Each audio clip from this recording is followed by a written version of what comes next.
الله على محمد صلى الله عليه وسلم صلى الله على محمد صلى الله عليه وسلم يا نبي سلام عليك يا رسول سلام عليك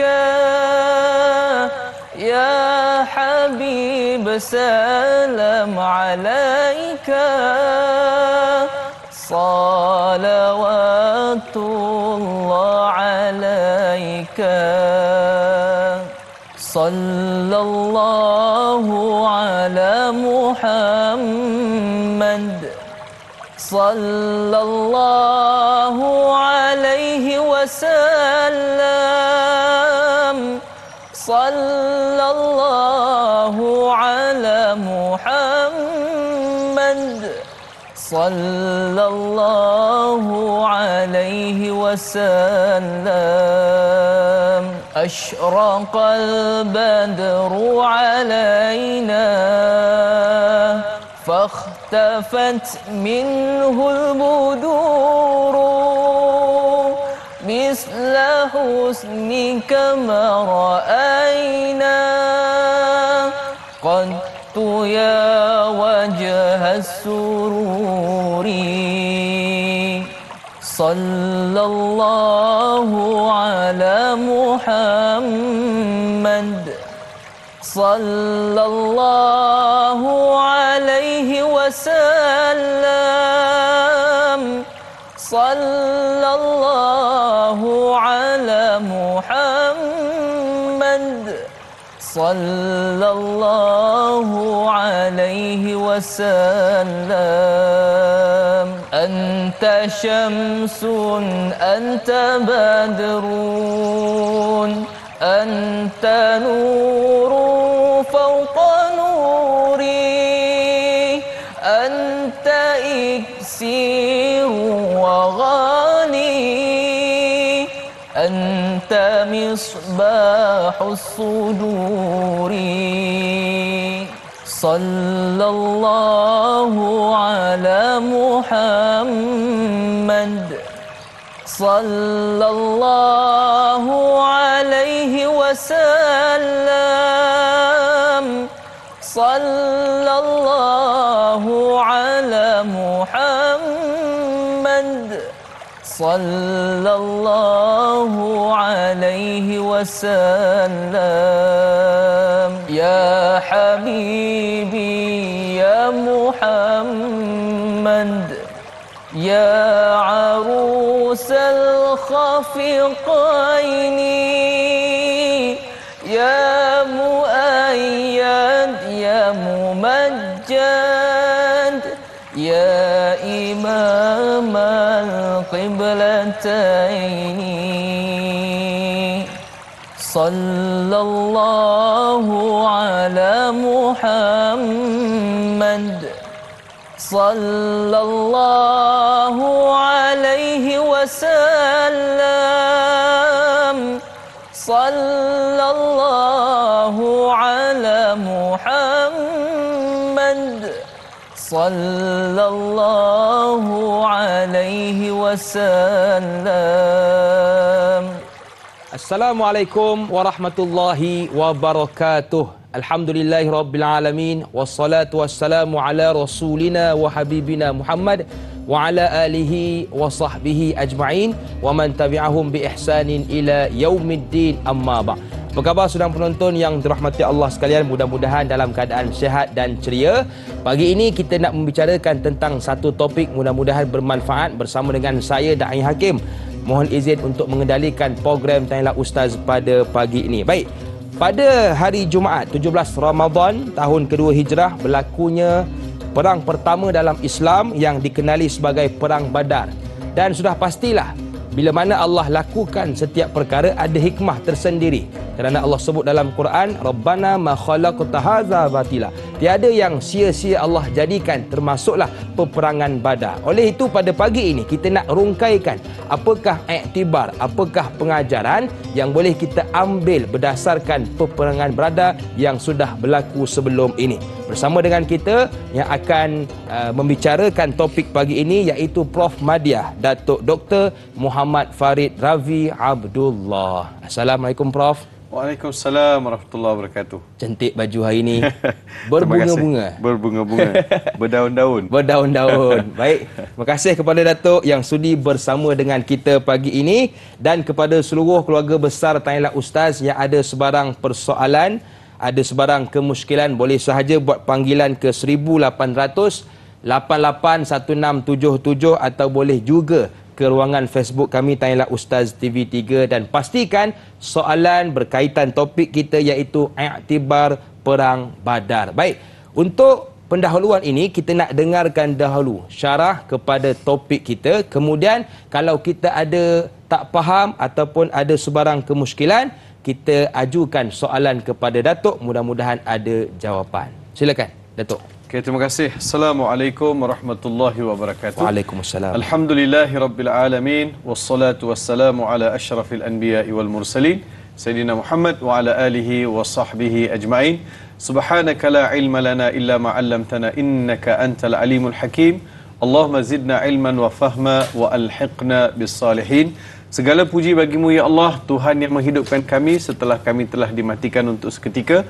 Kepadamu jualah kami akan dikembalikan ya Rabbal Alamin. Terima kasih kepada para penonton Tanyalah Ustaz yang setia bersama kami dalam bicara di pagi hari dengan pelbagai topik. Dan memandangkan kita ada 8 kisah. Betul. Sepanjang bulan Ramadan ini secara eksklusif. Di antara kisah-kisah ini ialah kisah yang melibatkan peristiwa besar yang berlaku pada bulan Ramadan. Seperti mana Hakim sebut tadi, pada 17 Ramadan ada satu peristiwa besar berlaku, iaitu dinamakan sebagai Peperangan Badar Kubra. Masya Allah. Peperangan Badar Kubra. Peperangan Badar Kubra ini sangat mustahak untuk kita faham supaya kita dapat melihat bagaimana perjuangan Nabi Muhammad sallallahu alaihi wasallam, perjuangan para sahabat ridwanullah alaihim. Seterusnya kita nak lihat bagaimana baginda Rasulullah sallallahu alaihi wasallam menyusun strategi sehingga umat Islam dapat meraih kemenangan. Dan kemenangan itu disadurkan dengan kekuatan yang ada pada kumpulan orang Islam yang 314 orang tersebut.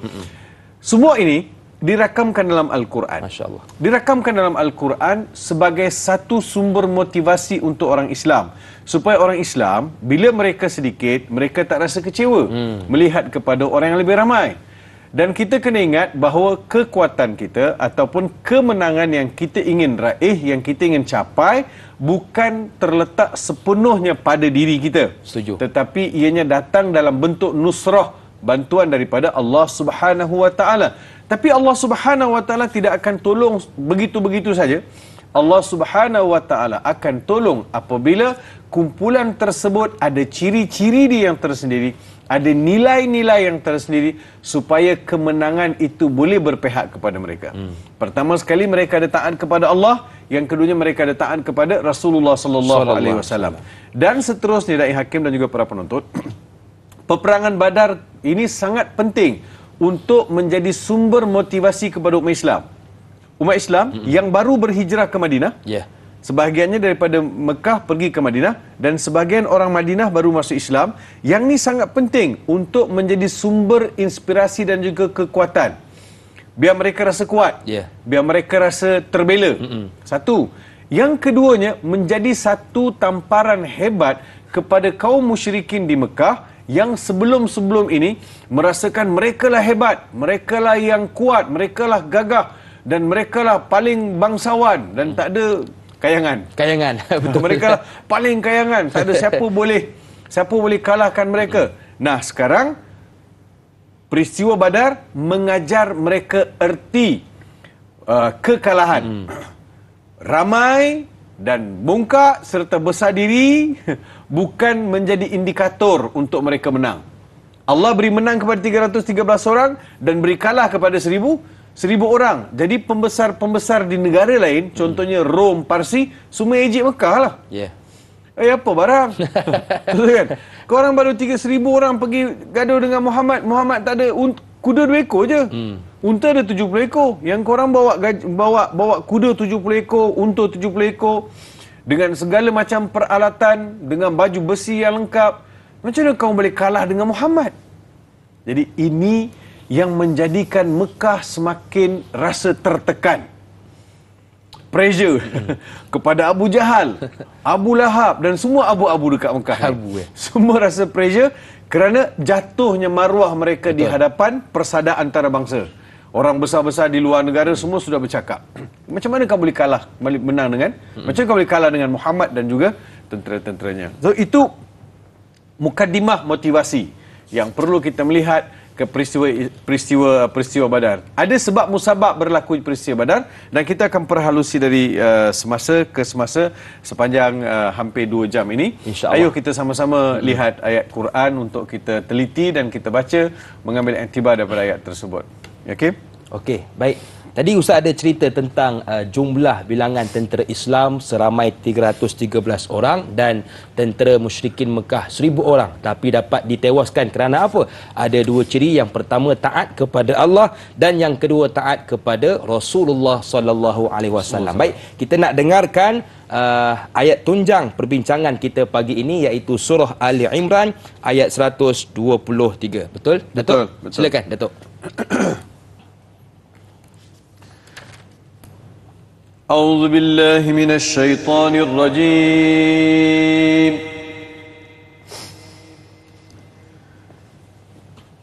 بسم الله الرحمن الرحيم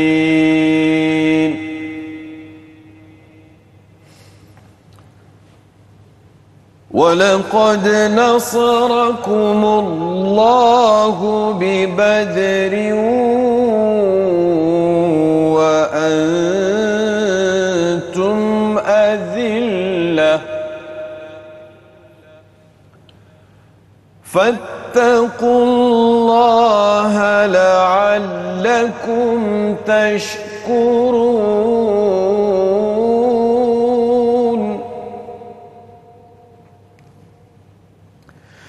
إذ تقول للذين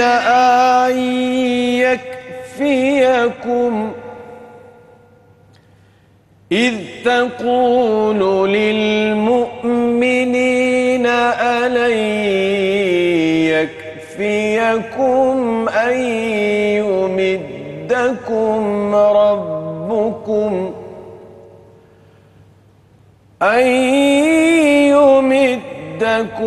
ربكم ب3,000 من الملائكة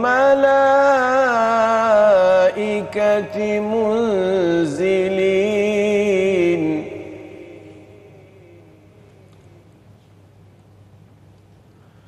بلى إن تصبروا وتتقوا ويأتوكم من فورهم هذا يمددكم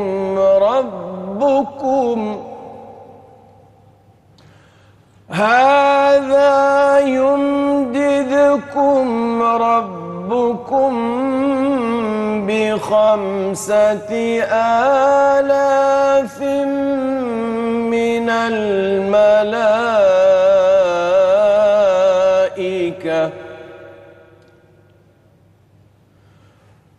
هذا يمددكم ربكم ب5,000 من الملائكة مسومين صدق الله العظيم. Sadaqallahul azim. Kita sama-sama lihat terjemahannya. Allah Subhanahu wa taala berfirman, Dan sesungguhnya Allah telah menolong kamu mencapai kemenangan dalam peperangan Badar, sedang kamu berkeadaan lemah kerana kamu sedikit bilangannya dan kekurangan alat perang. Oleh itu, bertakwalah kamu kepada Allah supaya kamu bersyukur akan kemenangan itu. Ingatlah wahai Muhammad, ketika engkau berkata kepada orang-orang yang beriman, iaitu untuk menguatkan semangat mereka, tidakkah cukup bagi kamu bahawa Allah membantu kamu dengan 3,000 tentera dari malaikat yang diturunkan.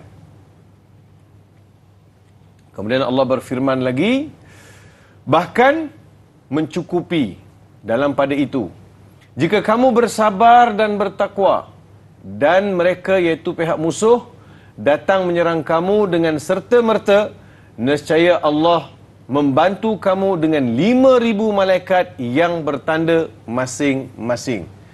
Jadi 3 ayat ini, Da'i Hakim dan juga para penonton yang saya kasih sekalian, Allah Subhanahu Wa Taala menyuntikkan satu bentuk semangat ataupun satu bentuk motivasi dan janji. Janji bahawa Allah Subhanahu Wa Taala akan tolong tentera Nabi Muhammad sallallahu alaihi wasallam. Jangan pernah kamu rasa gundah gulana. Jangan pernah kamu rasa sedih.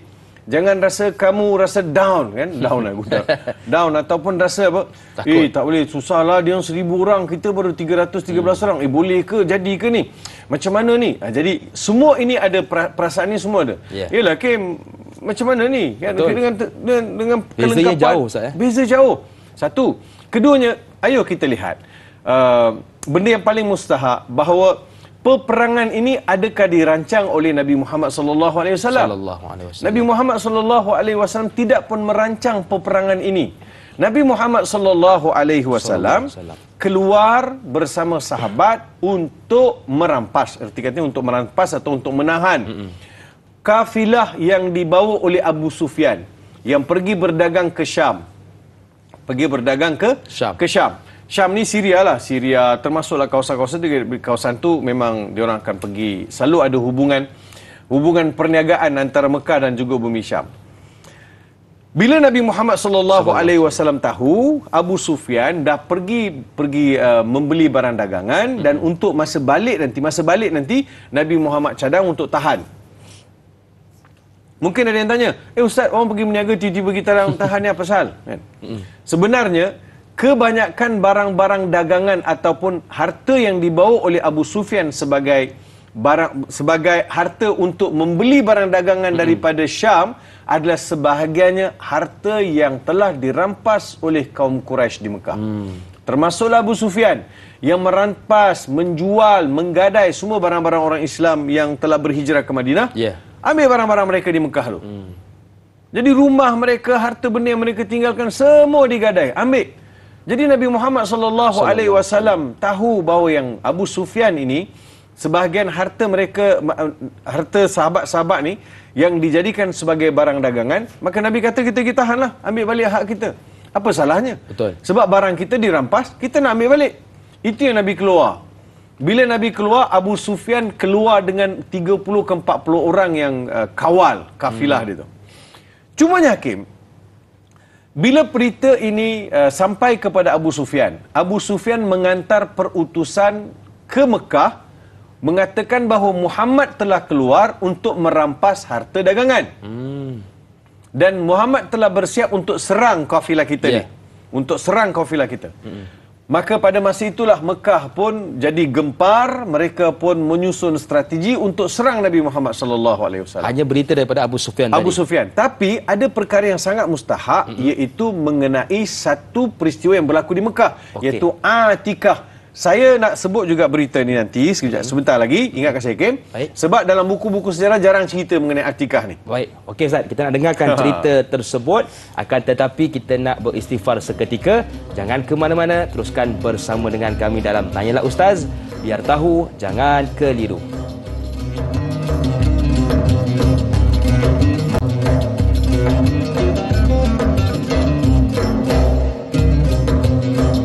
Apa tanda orang mulia datang dituntut, pulang disambut? Apa tanda orang mulia bercakap orang suka, berdiam orang duka? Apa tanda orang mulia bergaul disenangi, berceloteh diraih? Masih lagi bersama dengan saya Da'i Hakim, juga panel kita Prof Madya, Datuk Dr. Muhammad Farid Ravi Abdullah. Kita membahaskan tentang topik iktibar Perang Badar. Baik, tadi kita tunda kisah tentang Atikah yang dikaitkan dengan Perang Badar. Datuk, silakan. Terima kasih Da'i Hakim. Bila Nabi Muhammad sallallahu alaihi wasallam telah membuat persiapan untuk mengambil harta dagangan ni sebagai tebusan. Ya. Fa in uqibtum fa uqibu bi mithli ma uqibtum. Maksudnya, apabila kamu dicederakan atau kamu disakiti atau kamu diceroboh, maka kamu boleh ambil balik hak kamu boleh ceroboh balik mengikut hak masing-masing lah. Itu yang berlaku di Mekah. Jadi Nabi Muhammad keluar untuk ambil harta. Cuma kisah Atikah ni dia sangat penting. Atikah ni Atikah bint Abdul Muttalib. Dia ini adalah makcik Nabi Muhammad sallallahu alaihi wasallam. Sebab Atikah ni adik-beradik dengan Abdullah. Atikah ni dia beriman kepada Allah Subhanahu wa taala. Dia mimpi satu hari. 3 hari berturut-turut dia mimpi. Masya-Allah. 3 hari berturut-turut dia mimpi bahawa kota Mekah diserang. Kota Mekah diserang dan serangan itu kena pada semua penduduk atau tidak terkecuali satu rumah pun di Mekah, melainkan rumah itu kena serangan. Bila Atikah mimpi, Atikah bagi tahu kepada saudara kandung dia iaitu Al-Abbas ataupun digelar sebagai Abul Fadl. Al-Abbas. Cerita dekat Al-Abbas. Cuma Atikah masih cerita ke Al-Abbas. Atikah kata, "Wahai Al-Abbas, jangan pernah engkau cerita kat siapa-siapa mimpi aku ni. Takut jadi fitnah di Mekah ni. Jangan cerita." Jadi Abbas pun kata, "Yalah, aku janji aku tak cerita." Bila Abbas dengar cerita ini bahawa Atikah mimpi 3 hari berturut-turut bahawa kota Mekah diserang dan tak ada rumah pun yang tertinggal melainkan rumah tersebut diserang. Apa Abbas buat? Lepas Abbas dengar, Abbas beri cerita kat Qatadah. Qatadah pula cerita kepada bapa dia.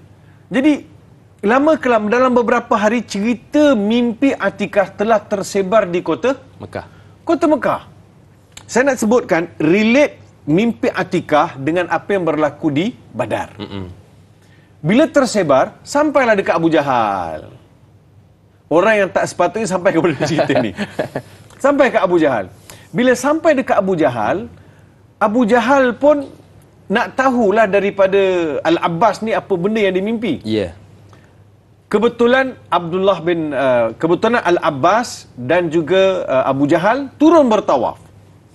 Tawaf di Kaabah. Sebab orang zaman jahiliah pun dia mutawaf juga tawaf. Abu Jahal kata, "Wahai Al-Abbas, wahai Abul Fadl, kejap lagi aku nak jumpa kau. Aku nak jumpa kau." Selesai tawaf, masa jumpa Abul Fadl ini, iaitu Al-Abbas dengan Abu Jahal, bila jumpa, Abu Jahal tanya, "Apa benda yang aku dengar ni?" Cerita sikit. Cerita sikit. Apa benda yang tersebar ni? Cuba cerita sikit. Sebenarnya, Abu Jahal tanya tu bukan nak confirmkan apa ke tidak. Tapi dia nak menghina keluarga Rasulullah sallallahu alaihi wasallam. Nak menghina wanita ni. Dia kata, "Apa benda yang kau merepek ni? Tak cukup ke seorang dari keluarga engkau yang membawa cerita-cerita dongeng?" Allahu Akbar. Iaitu Nabi Muhammad lah. Ada pula orang perempuan dari kalangan kau orang keluar lagi cerita benda dongeng. Seorang punya cerita pun selesai ni, seorang lagi keluar. Dia cuba mempertikaikan mimpi Atikah. Kalaulah engkau orang ini buat macam ni, nescaya engkau oranglah keluarga yang paling dusta dekat Mekah. Sebab Abdul Muttalib, Nabi Muhammad SAW, Abi Talib, dan juga keluarga-keluarga ini semua akan disenaraikan, pendustaan mereka akan digantung di Kaabah. Inilah keluarga paling pendusta di Mekah. Perempuannya, lelakinya semua sama. Dia dah kata macam tu. Sedang dia bercakap begitu, Damdama Al-Ghifari, terdengar suara Damdama Al-Ghifari. Damdama Al-Ghifari ini, dia datang dalam keadaan pakaian yang hiruk pikuk ataupun dalam keadaan yang robek. Dia melaung daripada hujung kat Mekah ni. Dia kata, "Wahai penduduk Mekah, wahai penduduk Mekah, kita akan diserang oleh Muhammad." Masya-Allah. Apa yang Atikah mimpi, Dan apa yang disebut, apa yang sedang berlaku di Mekah adalah suatu yang Tuhan telah pun memberitahu. Daripada situlah Abu Jahal dan juga tentera di Mekah ini buat persiapan untuk pergi ke Badar. Itulah punca. Masya Allah. So Nabi Muhammad sallallahu alaihi wasallam dan juga mimpi Atikah di Mekah. Maka berlakulah pertempuran itu, yang mana Nabi Muhammad sallallahu alaihi wasallam sebelum pergi bertempur, bila Nabi Muhammad tahu asalnya Nabi Muhammad nak pergi ambil harta ini, harta dagangan, bila tahu Mekah telah membuat persiapan untuk mengantar tentera yang ramai, Nabi Muhammad pun turunlah berbincang dengan penduduk Madinah. Nak tahulah apa dia punya respon. Bersedia ke tidak bersedia? Bukan senang. Baru ni tahun kedua hijrah ni. Tahun yang diperintahkan pula puasa. Pada tahun itu jugalah orang Islam diuji dengan satu ujian yang besar begini. Maka Nabi Muhammad pun minta pandangan. Apa pandangan kalian mengenai kita akan diserang? Maka bangunlah Abu Bakar kata, wahai Rasulullah, kita serang. Mantap Abu Bakar. Kita serang. Kami ikut Nabi Muhammad SAW. Umar pun bangun. Umar kata, kita ikut Nabi Muhammad. Kita serang. Kenapa Nabi tak respon? Abu Bakar Nabi tak respon. Umar Nabi tak respon. Osman Nabi tak respon. Ali Nabi tak respon. Nabi tunggu. Sebenarnya Nabi tunggu siapa? Orang Madinah. Ya, pandai hakim. Nabi Muhammad sallallahu alaihi wasallam nak tunggu apa kata orang Madinah. Masya-Allah. Kalau orang Mekah memanglah ada geram ni. Setuju. Tapi nak tengok apa respon orang Madinah. Pada masa itulah Ubadah ini bangun, dia kata, wahai Rasulullah, jom kami bersama engkau wahai Rasulullah. Masya-Allah. Kami tidak akan berbelah bagi. Dan kami sama sekali tidak akan mengatakan kepada engkau apa yang dikatakan oleh Bani Israel kepada Nabi Musa alaihi salam. Bila Nabi Musa ajak kaum Bani Israel untuk serang kota Baitul Maqdis, apa yang mereka jawab? Idhhab anta wa rabbuka faqatila inna hahuna qaidun. Wahai Musa, engkau pergilah serang kota Baitul Maqdis bersama Tuhan kau. Ayat dia. Idhhab anta wa rabbuka faqatila inna hahuna qaidun. Kami tetap akan duduk sini, kau pergilah berpegang dengan Tuhan kau. Kami tidak akan mengatakan, kami tak akan kata macam tu wahai Rasulullah, kami akan turun bersama engkau wahai Rasulullah sallallahu alaihi wasallam. Mantapnya iman mereka, hakim, pada masa itu. Maka datanglah peperangan Badar. Peperangan Badar berlaku pada 17 Ramadan tahun kedua hijrah. Ia bermula apabila Nabi Muhammad sallallahu alaihi wasallam ingin menyekat kafilah dagang Quraisy yang diketuai oleh Abu Sufyan pulang dari Mekah ke Syam. Tujuan asal sekatan ini bukanlah bermaksud untuk peperangan. Walau bagaimanapun kafilah tersebut telah terselamat daripada sekatan orang Islam. Namun Abu Sufyan sebelum itu telah mengutus utusan kepada Quraisy untuk keluar melindungi kafilah dia. Oleh sebab permohonan pertolongan tersebut, masyarakat Quraisy telah keluar dengan bilangan tentera seramai 1,000 orang, antaranya 600 orang tentera berbaju perisai, 600 orang berbaju perisai, 100 ekor kuda yang dipakaikan baju perisai, kuda pakai baju perisai. Ia tidak termasuk baju perisai tentera pejalan kaki dan 700 ekor unta. Mereka turut membawa penyanyi-penyanyi perempuan dan memukul gendang dan menyanyi mengutuk orang Islam. Mereka sambil-sambil berhibur. So dia sebagai semboyan lah, sebagai pembakar semangat. Ya. Bilangan tentera Islam ketika itu pula hanyalah 313 ke 314, ada juga sebut 319. Tetapi yang popularnya 313. Sampai orang beli nombor plate kereta 313. Kebanyakan mereka adalah daripada golongan Ansar. Ya, kebanyakan mereka dari golongan Ansar. Mereka hanya membawa 70 ekor unta dan 2 atau 3 ekor kuda sahaja, serta bergilir-gilir dalam kumpulan-kumpulan kecil untuk menaiki unta tersebut dari satu masa ke satu masa. Bila tentera kaum muslimin ada 313 orang, unta ada 70 ekor. Macam mana dia naik? Bergilir-gilir naik. Okey. Bergilir-gilir. Kejap hakim naik, lepas tu dah jalan, orang lain pula naik. Jangan buat tak tahu je. Tukar-tukar. Tapi kalau hakim mesti buat tak tahu punya. Jadi bergilir-gilir naik. Ada juga riwayat sebut satu unta tu naik 2 orang, ada yang naik 3 orang. Baik. Jadi ini juga menggambarkan mereka tidaklah gemuk ataupun besar sehingga tidak tertanggung oleh unta kan. Mungkin badan-badan mereka pun slim dan boleh dipikul oleh unta.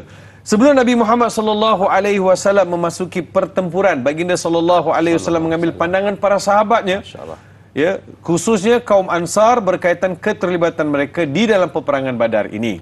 Berdasarkan respon pihak Muhajirin dan Ansar, kedua-duanya mahu turut serta bersama Rasulullah sallallahu alaihi wasallam dan memberikan kepercayaan kepada baginda Rasulullah sallallahu alaihi wasallam. Maksudnya sebagai seorang ketua, dalam keadaan getir macam mana pun, ajak berbincang, ajak bermesyuarah. Betul. Walaupun 10-15 minit. Jangan buat personal decision. Jangan buat keputusan seorang-seorang. Kita mesti ada syura. Betul. Betul, Quran sebut kan, wa amruhum syura bainahum. Dia tidak akan menyesal orang yang bermesyuarat dan tidak akan rugi. Tidak akan menyesal orang yang, kan Nabi sebut kan, ma nadima man istakhara wa ma khasira man istasyara. Tidak akan rugi ataupun tidak akan menyesal. Tidak akan menyesal orang yang beristikharah dan tidak akan rugi orang yang bermusyawarah. Masya-Allah. Jadi jangan pernah tinggalkan dua ni. Pertama sekali ialah istikharah, keduanya istisyarah. Nabi Muhammad sallallahu alaihi wasallam hidupkan suasana istisyarah, maksudnya bermusyawarah, bermesyuarat dengan para sahabat. Nak tahu apa pandangan mereka, supaya apa ke? Mesyuarat ni penting supaya kita dapat suara. Betul. Suara dan merasakan keputusan itu adalah keputusan bersama. Supaya apa-apa berlaku besok, tak adalah yang kata, ni kau punya keputusan kan? Tanggungjawab bersama. Ini mana ada, tak bincang dengan kita orang pun. Awak sendiri yang buat keputusan ni tiba-tiba nak, tak ada kan? Yeah. Okey, setuju? Semua setuju? Semua setuju? Apa pandangan? Minta pandangan? Okey, sekarang gerak sama-sama. Cantik. Ini contoh Nabi Muhammad sallallahu alaihi wasallam dalam keadaan getir macam mana sekalipun, Nabi hidupkan sistem syura.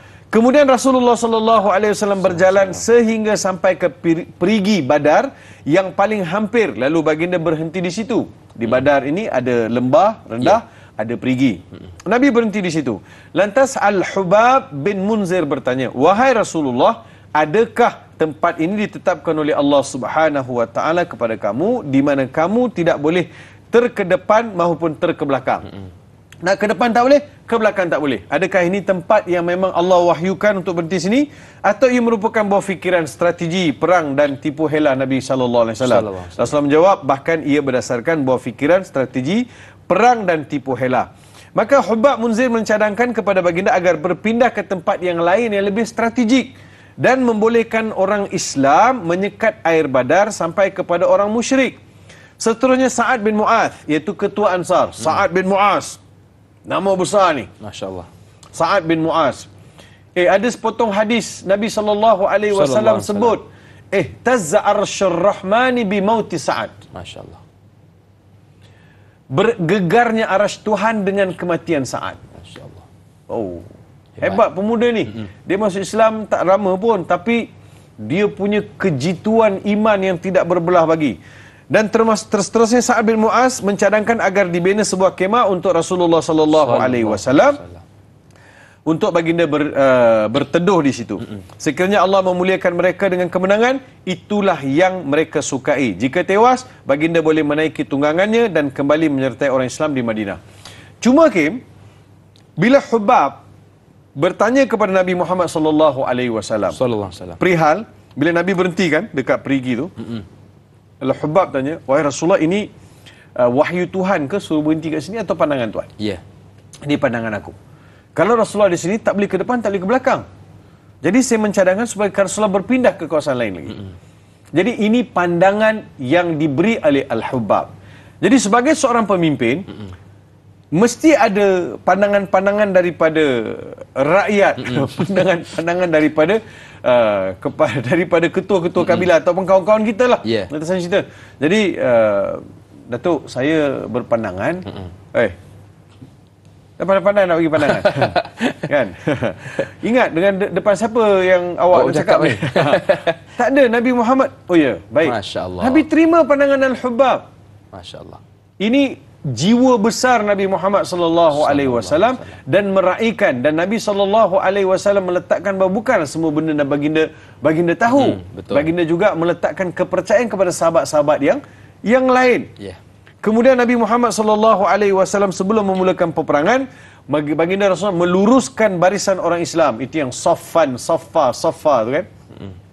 Innallaha yuhibbul ladzina yuqatiluna fi sabilihi saffan ka'annahum bunyanun marsus.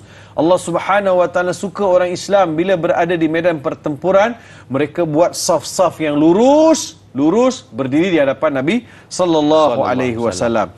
Maka bermulalah, sebelum bermula itu Nabi sallallahu alaihi wasallam pun memberi motivasi, sebab possibility untuk kalah itu ada. Betul. Sebab 313 orang, we are not enough prepared. Kita tak prepare untuk perang. Betul. Tapi datang peperangan, kita mesti jaga maruah. Yelah. Kita mesti berhadapan. Kita mesti lawan. Walaupun kuda kita berapa ekor, 2 ekor, 3 ekor saja. Tapi unta 70 ekor, yang pihak musuh ni sampai 700 ekor. Jadi kita tak boleh nak mengalah. Kita mesti ke hadapan. Itu Nabi sebut. Nabi beri ucapan motivasi. Yang ni biasa berlaku, Hakim. Yeah. Dalam peperangan, sebelum pertempuran, dia mesti ada kata-kata Semangat. Kata-kata semangat. Kata-kata semangat. Walladhi nafsi biyadi. Ni kata Nabi Muhammad beri khutbah kepada mereka. Masya-Allah. La yuqatiluhumul yawma rajulun fayuqtal sabiran muhtasiban muqbilan ghaira mudbirin illa adkhalahu Allahul jannah. Demi Tuhan yang jiwaku berada dalam genggamannya, sesiapa yang memerangi mereka, iaitu tentera musyrikin, pada hari ini, kemudian dia terbunuh dalam keadaan penuh kesabaran dan ikhlas, terus maju dan tidak lari dari medan pertempuran, pasti Allah akan memasukkannya ke dalam syurga. 14 orang kaum muslimin yang syahid dalam peperangan ini. 14. Sehingga Ibnu Ishaq dan juga banyak kitab-kitab sejarah menyenaraikan nama-nama mereka.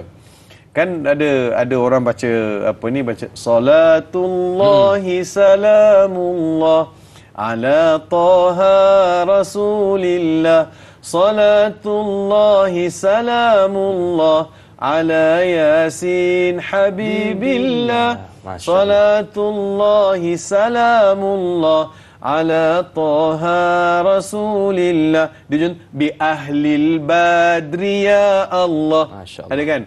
Mereka tompang berkat apa yang dilalui oleh golongan ahli Badar. Baik, Nabi sebut jangan pernah ada yang ada terlintas takut, nak patah balik. Betul. Ke sabiran muhtasiban. Masya-Allah. Baik Datuk. Ya. Banyak lagi yang ingin kita bicarakan tentang iktibar perang Badar ini, akan tetapi kita nak berehat sebentar. Jangan ke mana-mana, teruskan bersama dengan kami dalam Tanyalah Ustaz, biar tahu jangan keliru.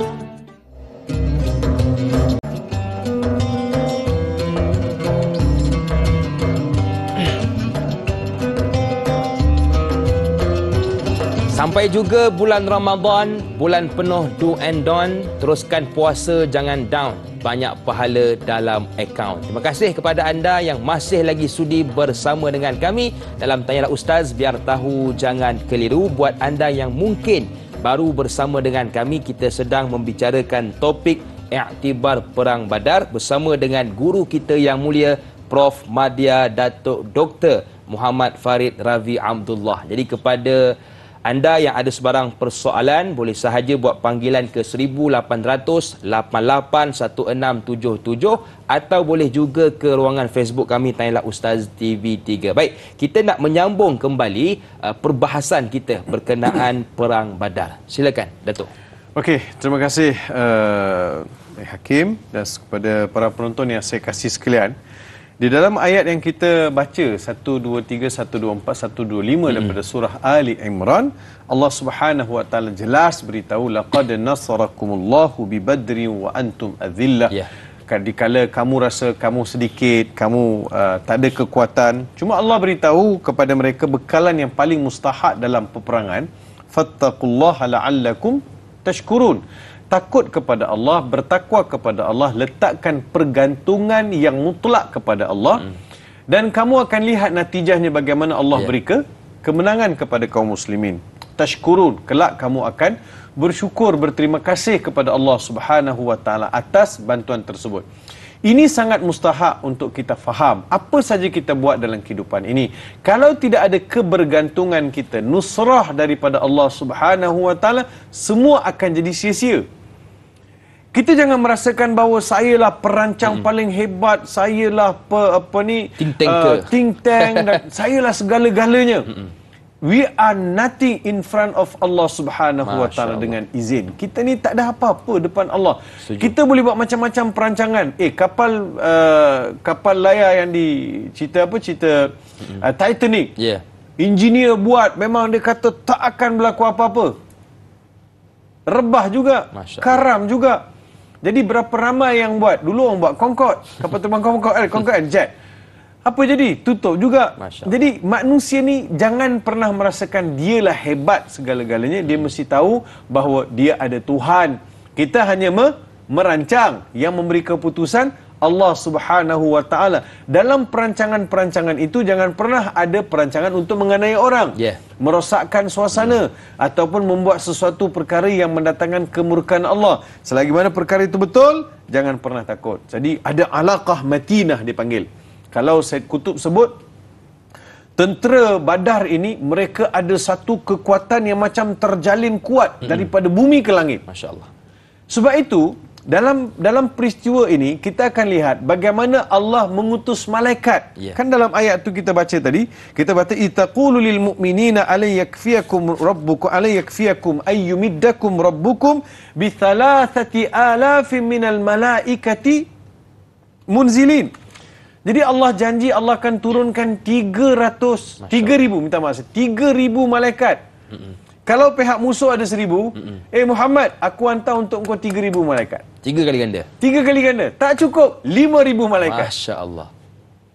Dan malaikat-malaikat ini turun bukan untuk menaungi saja, tetapi malaikat-malaikat ini turun mengikut kebanyakan riwayat. Bila saya baca dalam Tabari, baca dalam Fakhruddin Ar-Razi, sahabat ni yang 313 orang dalam bulan puasa, Yelah, betul. Mereka pegang dalam bulan puasa, dan digambarkan mereka ni kurus. Sebab itu satu unta 3 orang boleh naik. Macam mana mereka ni bila nak pegang dengan musuh yang datang dengan gempal-gempal, dengan segala peralatan yang kuat ni. Sahabat ni kata, aku baru tarik pedang, baru nak tarik pedang, kepala kawan tu dah putus lah. Masya Allah. Baru tarik, kepala kawan tu dah putus. Masya Allah. Dia nak menggambarkan bahawa bagaimana lam yasil ilaihi saifuhu. Tak sampai pun pedang kepada dia, tapi putus kepala orang. Jadi malaikat turun, kata tak apa, Allah akan payung. Allah akan payung. Minta maaf saya. Jadi maksud nak beritahu, Allah mengantar malaikat yang menjadi tentera-tentera Allah Subhanahu Wa Taala. Jangan main-main.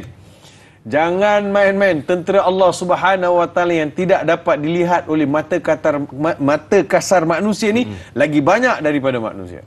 Bila Allah mahukan, Allah akan menggerakkan segala tentera-tentera dia untuk tolong kaum muslimin. Itu yang berlaku kepada Nabi Muhammad sallallahu alaihi wasallam.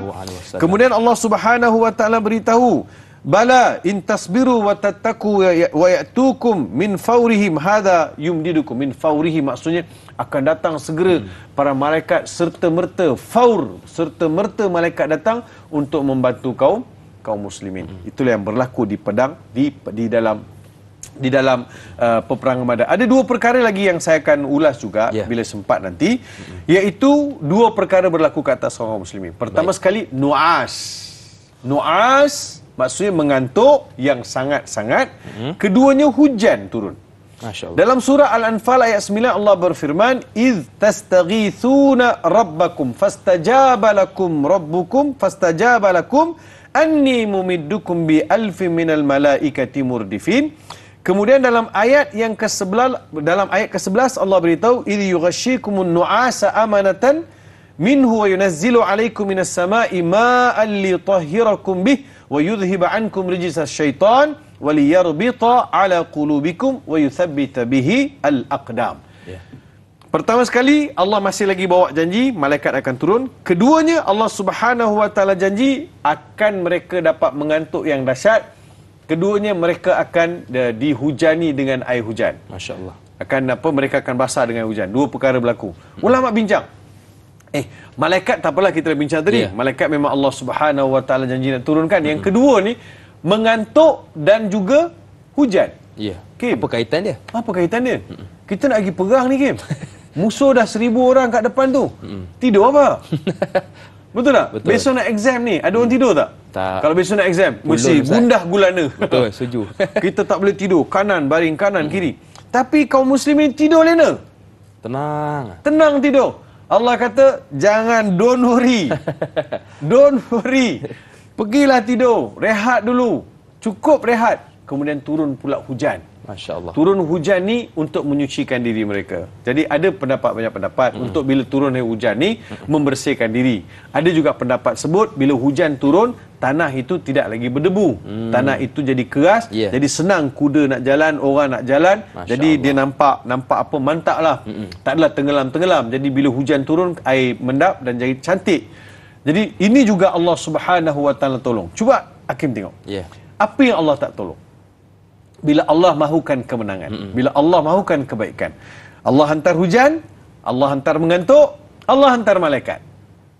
Jadi Allah beri kemenangan kepada kaum muslimin di atas apa yang mereka lalui di medan Badar, Hakim. Baik Datuk, kalau kita lihat ayat tunjang perbincangan kita pagi ni iaitu surah Ali Imran ayat 1, 2, 3. Ada perkataan yang menarik perhatian kita bersama iaitu kalau boleh saya sebutkan fattaqullaha la'allakum tashkurun. Dia ada perkataan takwa dan ada juga disebut dalam surah Al-Baqarah kan ayat 183 yang berkenaan puasa la'allakum tattaqun. Jadi Allah bagi tahu dikala kamu susah ke dikala kamu senang kamu kena bertakwa. Sebab ada orang ingat Ramadan saja duk pulun. Kenapa duk pulun baca Quran? Aku nak jadi orang bertakwa di hujung Ramadan. Tapi bulan lain adakah tidak digalakkan kita membina dan berusaha mencari takwa tu Datuk? Silakan. Ya, dia bulan puasa, bulan kita bina takwa. Kita yang sebut la'allakum tattaqun. Betul. Mudah-mudahan kita beroleh takwa di bulan puasa. Dan kita consistently kita sebut bahawa takwa ini ada 4 rukun. Yeah. Maksudnya KPI puasa ini, KPI takwa. KPI puasa lah.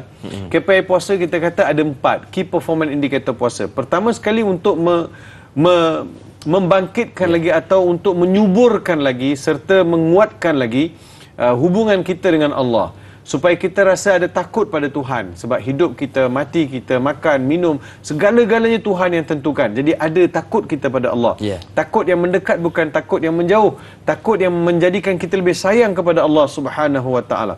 Yang keduanya ialah rasa syukur terhadap pemberian Tuhan. Yeah. Betul lah lepas takwa ni Allah Ta'ala kata suruh kita bersyukur. Betul. Aku macam-macam bagi pada kau. Manusia ni kalau dia salah satu sebab dia lupa daratan ni sebab dia tak bersyukur lah. Setuju. Dia lupa. Hari ni Farid Rawi kena bersyukur. Hakim kena bersyukur. Semua Betul. kita kena bersyukur. Syukur ini adalah satu bentuk penyerahan serta berterima kasih kita kepada Allah Subhanahu Wa Taala terhadap setiap sesuatu yang Allah bagi. Kalau kita nak hitung memang tak terhitung lah. Yeah. Wa in ta'uddu ni'matallahi la tuhsuha. Kalau kalian nak hitung tak terhitung. Sebab itu puasa umat Islam kita ni 13 jam. Kalau di Malaysia, kalau di Greenland ke Finland dan juga Norway mereka berpuasa sampai 20 jam. Ada juga negara yang berpuasa lebih. Jadi kawan ni baru berbuka puasa, baru makan maghrib, isyak, dah sahur. Masya Allah. Sekejap Sekejap 20 tahun. Cabaran 20 jam. Jadi kita bersyukur tak? Kita kena bersyukur lah. Setuju. Kita tak adalah lama panjang macam tu kita berpuasa berbanding dengan orang lain. Jadi syukur ni kita kena berterima kasih kepada Allah. Ya. Itu diajar di bulan puasa. Yang ketiga ialah Quran. Quran tak ditinggal. Semalam kita bincang mengenai Quran. Bagaimana salafus soleh berpuasa. Bagaimana sikap mereka dengan bulan Ramadan. Macam mana mereka Imam Syafi'i, Imam Ghazali dan juga imam kita yang besar mereka khatam. Imam Syafi'i khatam 60 kali. Imam Bukhari pun khatam begitu juga dengan berpuluh-puluh kali. Jadi nak sebut mereka ni satu hari ada yang khatam sampai 2 kali. Kita dah ini Ramadan puasa yang ke-11 ke? Kita dah puasa ke-11. Kalau tanya Quran dah berapa juzu? Masing-masing khatam tunduk. satu juzuk. Masih tunduk nak macam ada sikit lah Ustaz, adalah jadi kita tak sebegitu kan. Mungkin juga dengan hiruk pikuk dengan kesibukan kita kan. Semalam saya nak pergi Kuala Lumpur ada program, saya tengok Masya Allah penuhnya kereta atas jalan, jam pukul 6, 5.30, 6 tu jam jalan. Saya kata, mana orang nak pergi? Jadi kawan saya yang bawa kereta, dia kata orang semua nak pergi buka puasa kat luar kot Ustaz. Jadi kalau habis masa berjalan atas jalan, bila masa kita nak ada masa baca Quran. Jadi habis gitulah, letih, penat, lelah kita tengok setiap hari. Bulan puasa. Kita bukan pergi perang badar pun. Kan? Perang kita puasa je. So, Quran kena ingat. Yang keempat ialah buat amal soleh sepanjang Ramadan. Kalau bulan puasa ni memang solid amalan kita. Cantik amalan kita. Solat awal waktu, solat di masjid, ada isyak, ada subuh, ada tarawih. Masya Allah. Iman kita tu, kalau masa tu lah boleh disukat, boleh tengok kan, dia punya powernya tu lain macam. Jadi ini yang kita nak kekalkan sepanjang bulan Ramadan, bulan-bulan lain. Inilah juga yang menyaduri dan juga yang melatari sifat para sahabat yang 313 orang sehingga mereka meraih kemenangan dalam peperangan Badar. Masya Allah. Baik, jadi cukupkan 4 perkara yang telah disebutkan tadi untuk kita menjadi orang yang bertakwa, bukan hanya di kala senang tetapi dikala susah juga. Baik Ustaz, kita ada soalan yang pertama pagi ini, datangnya dari sahabat kita Ismail Mat Isa. Assalamualaikum Ustaz dan Da'i. Waalaikumsalam. Adakah sebelum perang Badar kehidupan umat Islam menderita, diseksa oleh kaum Quraisy? Mohon pencerahan Ustaz, terima kasih. #biar tahu jangan keliru. Terima kasih juga kepada Ismail atas soalan. Silakan Datuk. Terima kasih kepada saudara Ismail ni atas soalan, adakah sebelum perang Badar kehidupan umat Islam menderita, diseksa oleh kaum Quraisy? Ya, betul. Sebahagian yang telah berhijrah pergi ke Madinah, mereka selamatlah. Mereka terlepas daripada seksaan dan juga tekanan hidup yang diberikan oleh pembesar-pembesar kafir Quraisy di Mekah. Tapi yang tidak berhijrah, mesti mereka diseksa dan mereka diperlakukan dengan pelbagai rintangan, dengan pelbagai sekatan-sekatan kehidupan, sehingga orang Islam yang ada di Mekah memang terasa tertekan dengan sistem yang diwujudkan oleh pembesar kafir Quraisy di Mekah. Termasuklah merampas harta-harta mereka dan tidak ada hubungan diplomasi. Jadi ini semua menjadikan penduduk Islam di Mekah sentiasa tertindas. Okey, baik. Jadi itu antara jawapan dari Ustaz berkaitan soalan dari sahabat kita iaitu Tuan Ismail, dan saya tertarik dengan soalan yang kedua ditanyakan oleh Al-Shal. Kalau boleh saya bacakan. Bagaimana yang dikatakan harta rampasan musuh menjadi halal dalam perang Badar, Datuk? Bagaimana yang dikatakan harta rampasan musuh menjadi halal dalam perang Badar? Jadi dalam peperangan, semua peperangan berlaku, harta rampasan itu adalah dipanggil ghanimah. Kan? Adalah dipanggil sebagai ghanimah, dan ianya adalah halal sebab dia adalah harta yang diambil melalui kekalahan yang dihadapi oleh sesuatu pihak. Ada pihak kadang kalau orang Islam yang kalah, jadi harta orang Islam yang akan diambil. Tapi kalau orang kafir yang kalah, harta orang kafir yang akan diambil. Betul. Ini dinamakan sebagai harta rampasan perang. Harta rampasan perang dalam Islam memang dicatatkan sebagai sesuatu yang boleh diambil, kemudian ianya diagihkan kepada mereka yang terlibat dalam peperangan. Okey, baik. Saya ada buat sedikit pembacaan, Datuk. Kalau kita lihat dalam surah Al-Mujadalah ayat 22, di situ Allah ada sebut tentang ulaika hizbullah, bermaksud mereka itu adalah hizbullah, parti Allah. Jadi apa yang menarik perhatian kita bersama ialah kita hari ini kalaulah dikatakan oleh orang kaya, ini keluarga saya, ataupun orang yang ada-ada, ini kerabat saya, kita rasa bangga. Bayangkan kalau kita digelar oleh Allah, ini hamba-Ku yang sangat baik kepadaku, lagilah seronok dalam kehidupan kita. Cuma persoalannya, bagaimana kita nak menjadi seperti golongan perang Badar ni, yang sabar, yang baik kepada Allah. Silakan Datuk. Ya, bila ayat daripada surah Mujadalah tu, Allah Subhanahu wa taala beritahu, ulaika hizbullah ala inna hizballahi humul ghalibun. Jadi Allah beritahu mereka itu adalah tentera-tentera Allah ataupun kelompok-kelompok yang menjadi pilihan Allah, dan mereka jualah yang akan Allah berikan kemenangan. Jadi kemenangan-kemenangan yang Allah berikan ini kerana adanya beberapa ciri pada diri mereka. ciri keimanan, ciri ketakwaan, ciri patuh kepada perintah Allah Subhanahu wa taala dan menjaga persekitaran, tidak melakukan kezaliman. Jadi semua watak-watak ini ada pada diri mereka dan paling mustahak sekali mereka menjaga hubungan mereka dengan Allah Subhanahu wa taala. Tidak tinggalkan perintah-perintah Allah. Hari ini kalau kita tanya Kim, kenapa kita macam-macam berlaku, nusrah Allah tak turun, pertolongan Allah tak turun? Sebab ada pelanggaran-pelanggaran perintah. Ada meninggalkan perintah-perintah Allah Subhanahu wa taala. Oleh demikian, daripada mana Tuhan nak tolong kita? Betul. Dulu kalau sahabat-sahabat ni mengangkat tangan, sebelum angkat tangan nusrah dah turun. Masya-Allah. Kan Nabi SAW sebut dalam perang Badar ni, wahai Tuhan, kumpulan kami kecil. My group is very small group. Nabi sebut ni kumpulan aku ni kecil. Kalau mereka dikalahkan pada hari ini, nescaya tidak ada orang yang sembah engkau kelak, wahai Tuhan. Jadi ini aduan Nabi SAW kepada Allah Subhanahu wa taala. Sekaligus ini juga menggambarkan bahawa Nabi Muhammad pergi bertempur ini bukan atas kehendak baginda Rasulullah SAW, tapi dia telah menjadi satu ketetapan, satu kebetulan yang Nabi SAW mesti hadapi dan mesti usahakan sehingga baginda berjaya dengan tidak meninggalkan hubungan baik dengan Allah Subhanahu wa taala. Baik. Jadi hari ini apa jua kita lakukan, pastikan dikaitkan kepada Allah Subhanahu wa taala untuk mendapatkan pertolongannya. Baik, kita nak bertakbir seketika, jangan ke mana-mana, teruskan bersama dengan kami dalam Tanyalah Ustaz, biar tahu jangan keliru.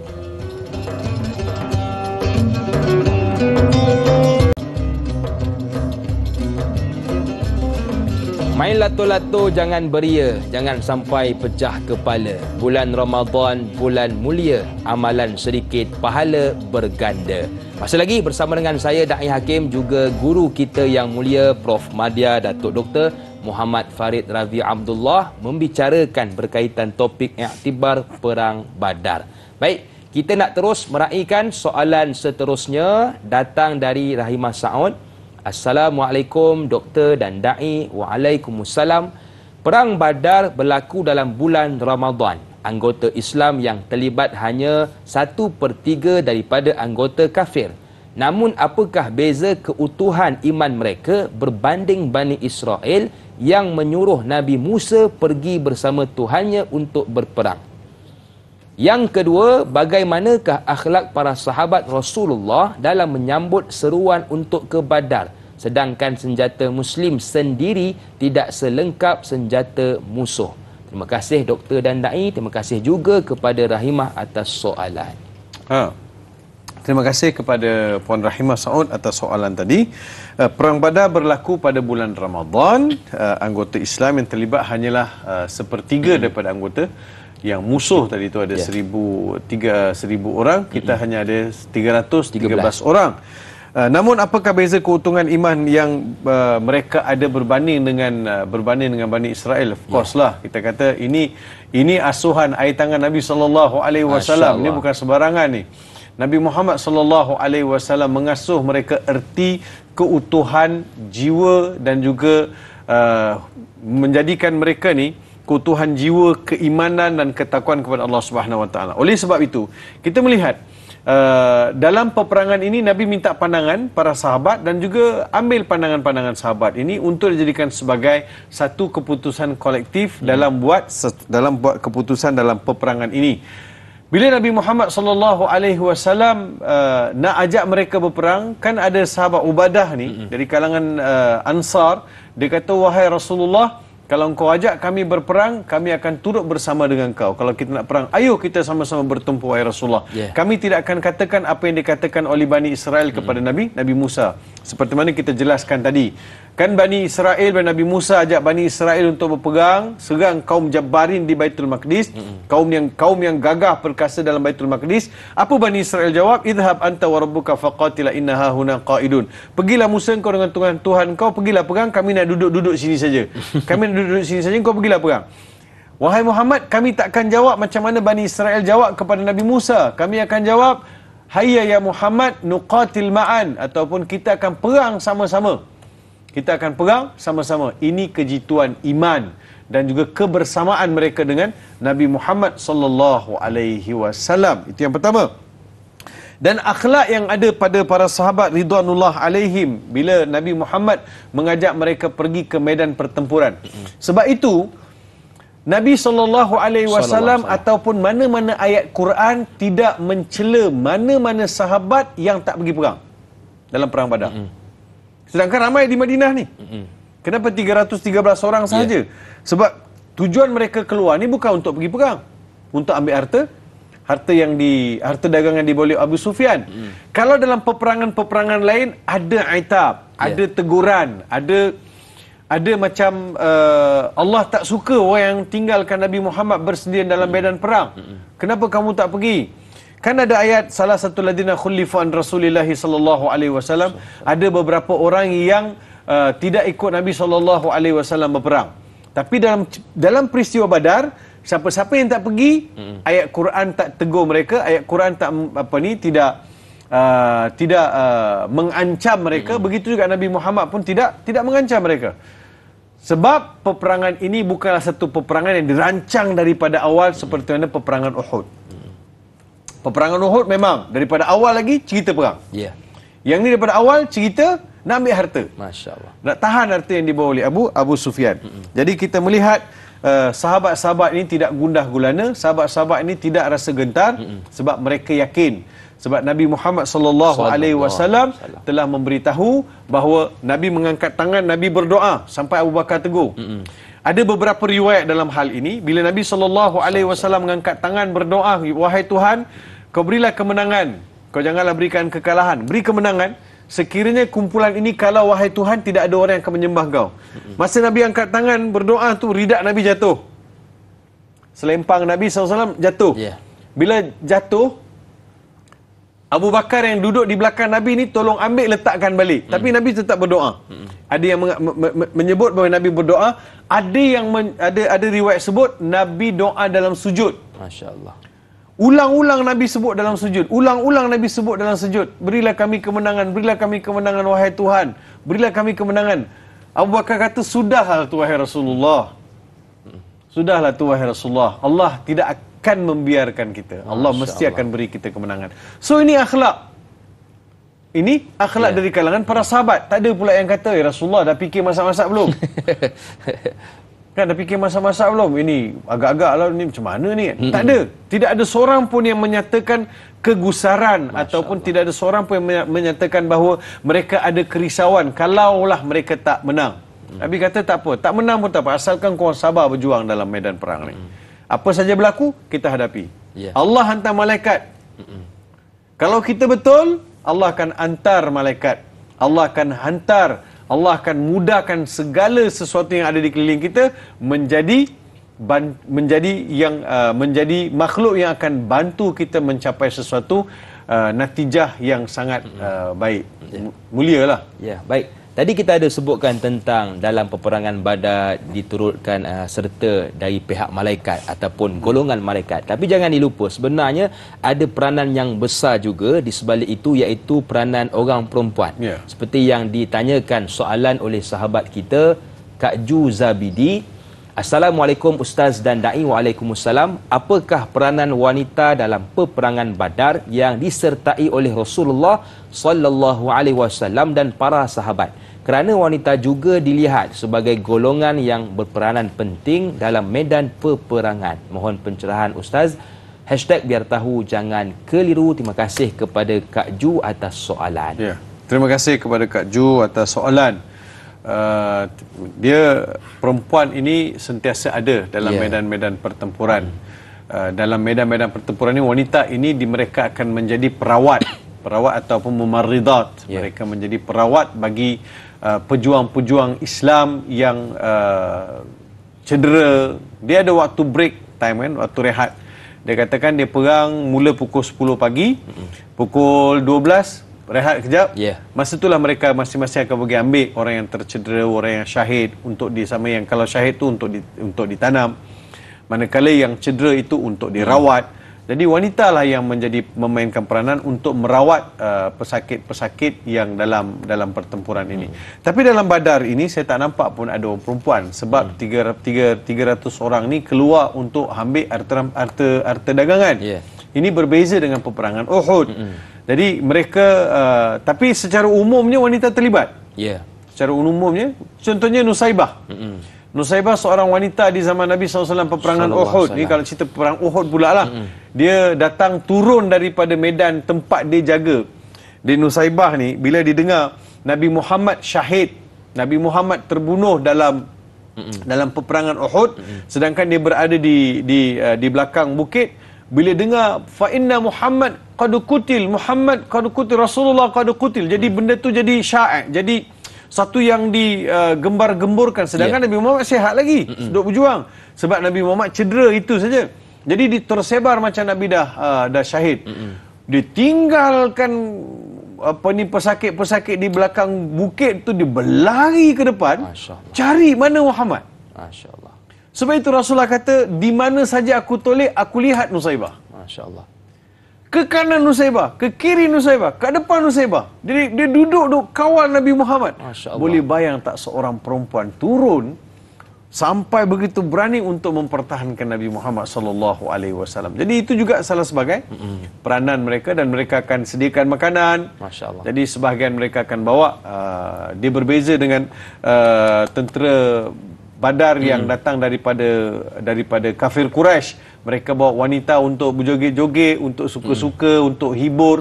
Malam dia kata, kita akan berkumpul. Nak bagi tahu Muhammad ni, kita akan berkumpul, wahai penduduk Mekah, bawalah harta-harta kalian, bawa sebanyak mungkin sebagai satu kebanggaan.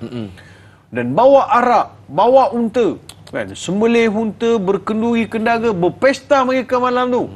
Bergendang, berjoget, bernyanyi, mabuk. Orang Islam kat sini sedang solat tahajud. Allahu Akbar.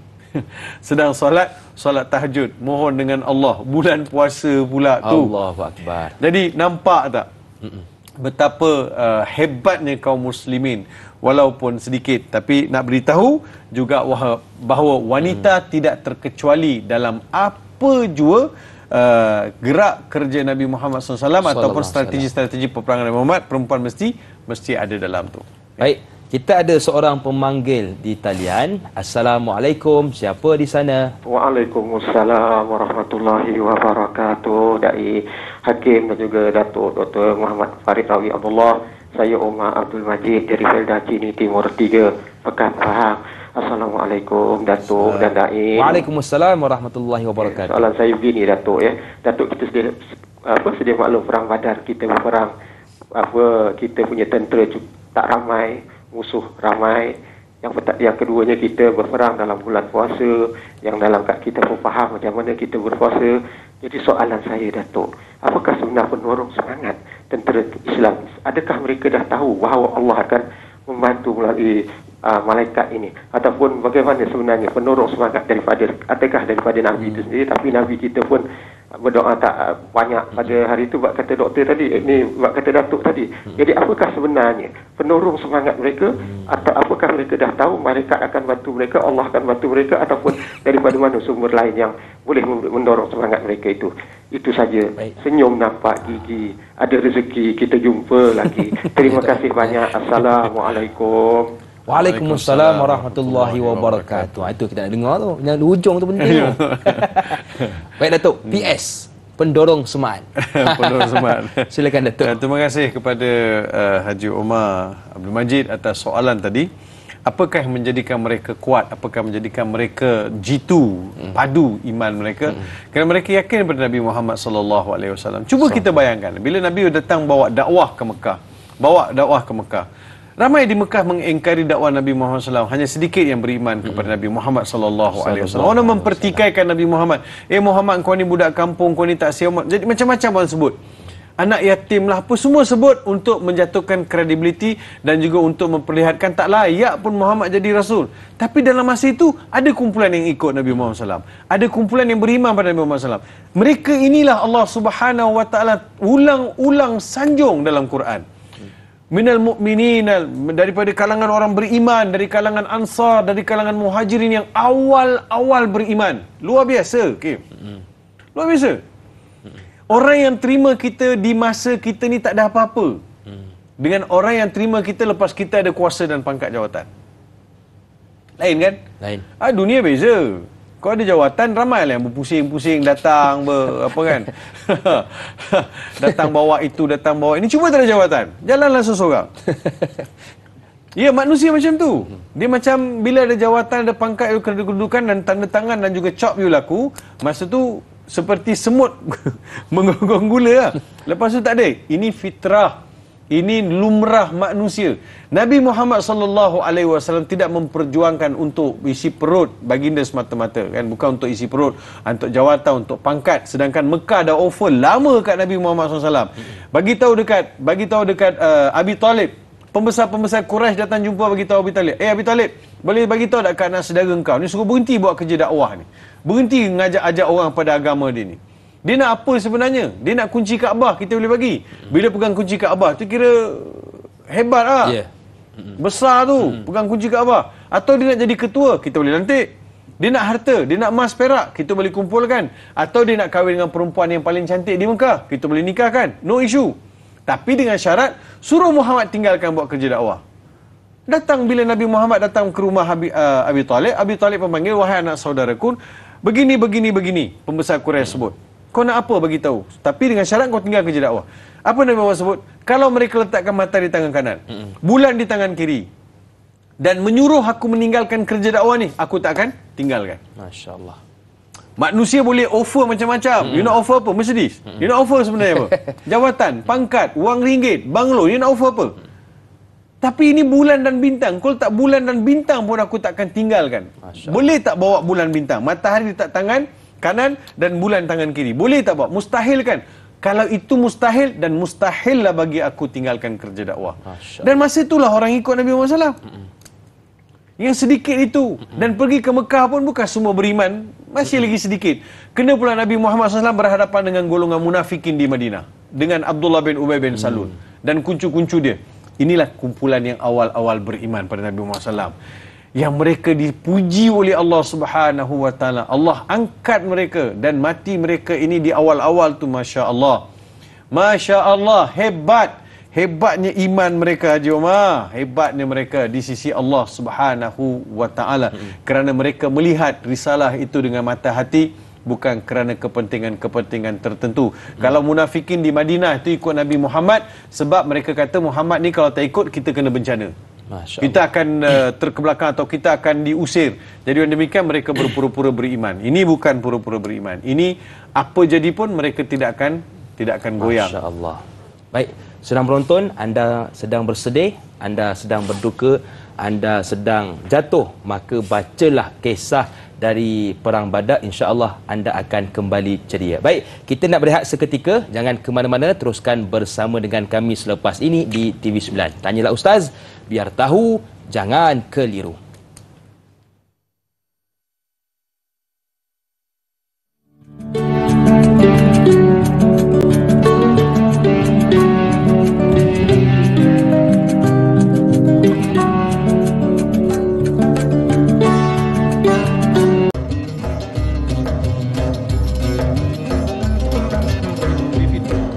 Apa tanda manusia binasa bila bercakap tinggi suara? Apa tanda manusia binasa pada ibu bapa tidak menyapa? Apa tanda manusia binasa pada manusia dibangga, pada Allah dimurka? Baik, terima kasih kepada anda yang masih lagi sudi bersama dengan kami dalam Tanyalah Ustaz.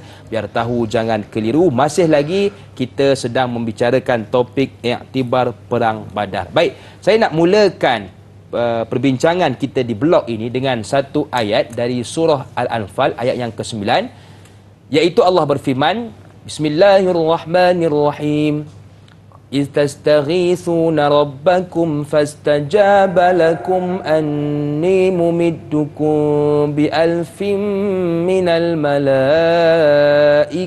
مُرْدِفِينَ.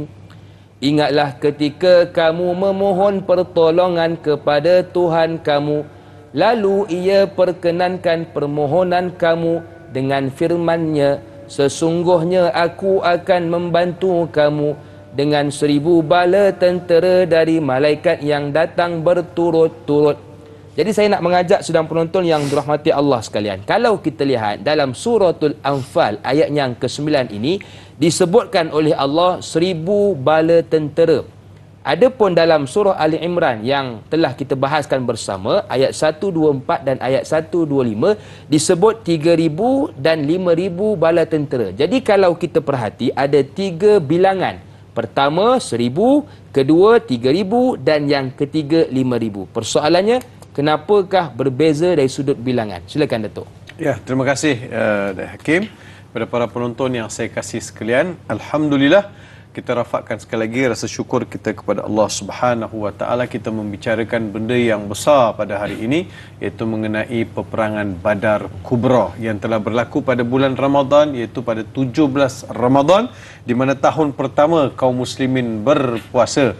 Dan peperangan ini bukanlah satu peperangan yang dirancang daripada awal, tetapi peperangan yang berlaku secara coincidentally, dia panggil secara kebetulan, kerana pihak musuh telah pun membawa tentera untuk menyerang kaum muslimin atas dasar untuk menjaga dan juga mempertahankan maruah orang Islam kena berhadapan dengan peperangan tersebut.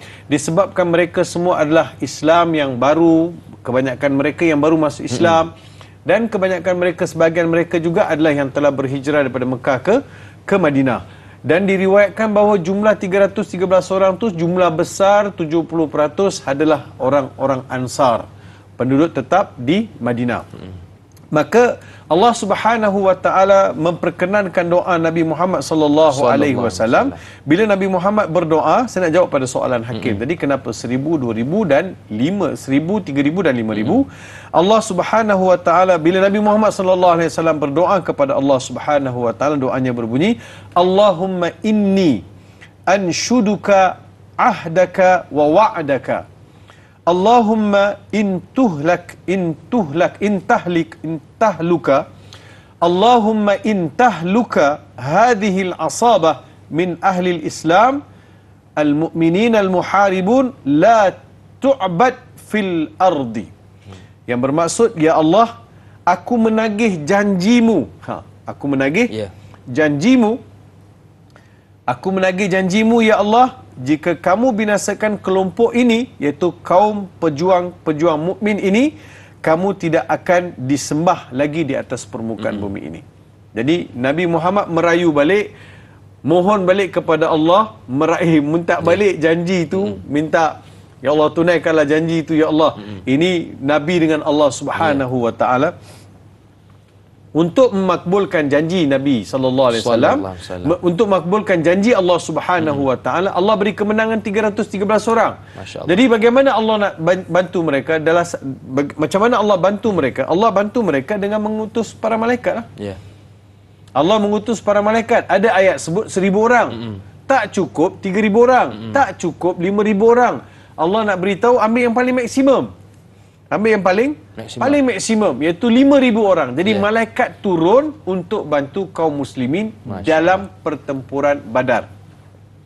Sehingga Ibnu Abbas sebut tidak ada mana-mana peperangan yang malaikat turun serta dalam peperangan melainkan peperangan Badar. Sebab Nabi Muhammad dah menagih janji daripada Allah Subhanahu Wa Taala. Dan Hakim, kalau kita lihat dalam ayat Al-Quran juga cerita mengenai malaikat ini, ada ayat yang sebut dalam surah Ali Imran yang kita bacakan sebelum ini, ayat 123, 124, 125. Allah Ta'ala sebut musawwimin. Satu munzalin, musawwimin. Malaikat yang turun, kemudian malaikat yang turun itu pula ada disertakan dengan tanda. Musawwimin. Jadi bila tengok dalam medan pertempuran ini, ada orang, ada malaikat. Ada nampak kelibat malaikat. Yang mana kelibat malaikat itu mesti, sebab kalau kaum muslimin yang pergi daripada Ansar dan Muhajirin mesti kenal antara satu sama lain yang 313 tadi. 313 kita akan kenal dalam medan pertempuran. Tapi ada pula yang lain, iaitu malaikat. Malaikat turun dalam pertempuran tersebut. Maka Allah Subhanahu Wa Taala beritahu mereka ada tanda musawwimin. Apakah tanda yang ada pada mereka? Seperti mana Ibnu Jarir sebut dalam kitab tafsir, tanda mereka adalah sarban mereka tu di hujung tu ada kuning. Musawwimin. Ada tanda kuning yang memang malaikat turun letak sebagai indikator atau letak sebagai satu tanda bila mereka berperang tu, itu malaikat. Faham. Itu malaikat. Jadi adalah pertempuran. Sebab itu kaum musyrikin kata 313 orang. Ini datang mana ramai ni? Betul. Sebab peperangan itu tidak lebih daripada 2-3 jam. Masya-Allah. Tak lebih 2-3 jam. Kalau lihat pada fizikal memang kalah lah, Kim. Betul, setuju. Tak logik kan? Kan? Kalau bola sepak sebelah berapa? 11. 11. Ini sebelah ada 11, sebelah ada 5. Memang kena ayam lah ya. Kalau itu dah bola sepak, betul tak? Betul. Kalau badminton pun kita rubber kan ataupun double, tapi sebelah double, sebelah seorang. Memang koyak ah. memang tak boleh main lah. Kan basically tengok mana Ci macam ni ustaz ataupun nak tengok contoh bola sepak tadi lah, sebelah mesti 11. Sebelah sana 11, sebelah sini 6. Memang tak boleh lah. Kita kata memang kita kalah. Tapi tak mustahil yang 6 tu boleh menang. Kalau 11 itu main merepek. Kan? Betul. Sepak pun tak kena, curi ayam masih kena kad merah, kad kuning. Jadi itu suasana. Jadi Nabi Muhammad sallallahu alaihi wasallam beri satu motivasi kepada kaum muslimin. Walaupun kita sedikit ingat nusrah Allah itu tidak akan tidak kita dapat. Kita mesti akan dapat nusrah daripada Allah Subhanahu wa taala. Itu yang Nabi sallallahu alaihi wasallam tagih balik janji daripada Allah. Okey, baik. Terima kasih Datuk atas pencerahan. Kita nak terus kepada soalan yang ditanyakan oleh Rohaya Arifin, sahabat kita. Assalamualaikum Ustaz dan Da'i. Waalaikumsalam. Salam Ramadan, selamat berpuasa. Soalan saya, apakah perlakuan buruk yang dilakukan kaum kafir Quraisy terhadap kaum Muslim hingga ke Madinah? Mohon pencerahan Ustaz. Terima kasih kepada Rohaya atas soalan. Apakah perlakuan buruk yang dilakukan oleh kaum Quraisy ke atas kaum muslimin di Mekah sehingga perkara itu sehingga ke Madinah?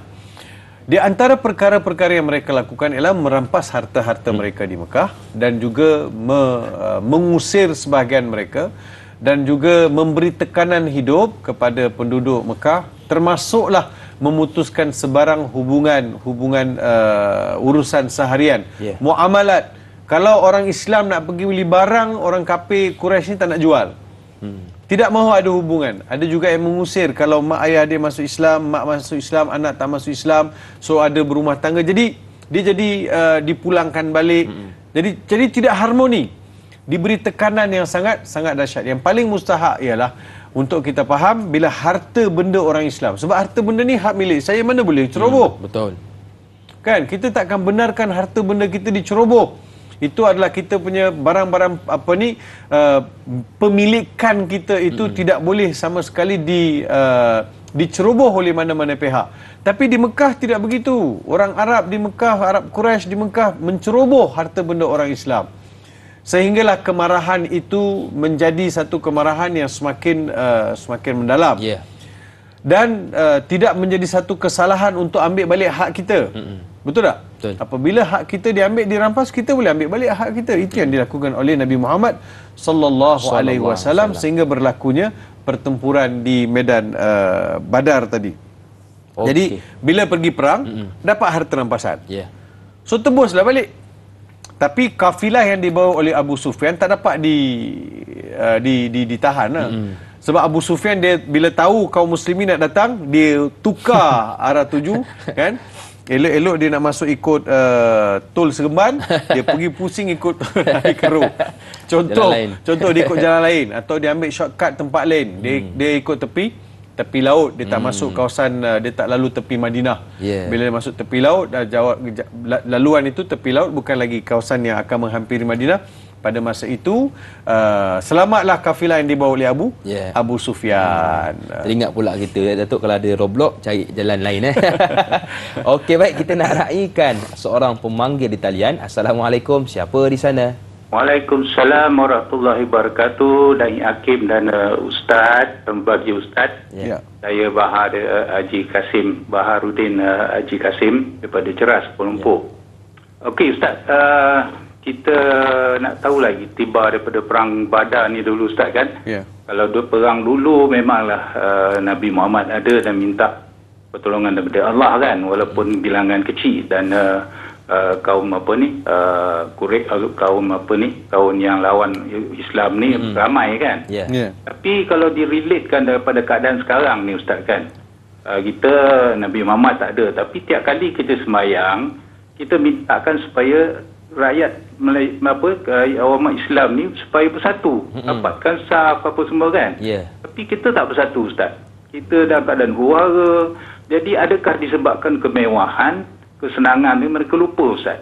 Dan juga apa yang menyebabkan mereka ni tak boleh bersatu? Kalau kita ambil iktibar daripada perang Badar dulu lah Ustaz kan. Jadi mungkin Ustaz boleh bagi pencerahan sikit ataupun macam mana lah Ustaz kan. Dalam dunia pun sekarang kita tengok Ustaz, negara kecil pun orang Arab pun tak boleh nak bersatu, macam mana? Okey, itu saja Ustaz. Senyum nampak muka dan Ramadan ni banyak-banyak buat pahala. Masya Allah. Lain tu. Warahmatullahi wabarakatuh. Okey. Jarang-jarang dapat tu. Baik, terima kasih kepada Tuan Baharudin dari Ceras KL bertanya tentang betul. Hari ni kita solat jemaah jaga, tapi bila bab bersatu tiada pula. Bagaimana Datuk? Kalau nak bincang isu ni Tuan Haji Baharudin, saya fikir ramai yang perlu berjiwa besar, berlapang dada dan juga bersifat matang. Betul. Dalam melihat persoalan-persoalan yang besar ni. Bila cakap mengenai isu macam mana umat Islam di Malaysia ni nak bersatu, ini soal besar ni. Tapi disebabkan kita ada sifat-sifat yang mahukan kuasa, mahukan pengaruh, mahukan itu dan ini, maka kita tak lihat pun harus kita mengumpul kekuatan secara bersama. Jadi masing-masing akan bawa haluan tujuan masing-masing, haluan masing-masing. Sebab itu kita lihat di Malaysia ini orang Islam pecah kepada macam-macam kumpulan. Daripada kumpulan politiknya, aliran fikirannya, jadi macam-macam. Jadi sehinggalah kita melihat umat Islam ni dengan sedikit ini jadi semakin lemah. Dengan perpecahan itu semakin lemah. Betul lah, kita bila berpecah ni kita akan lemah lah.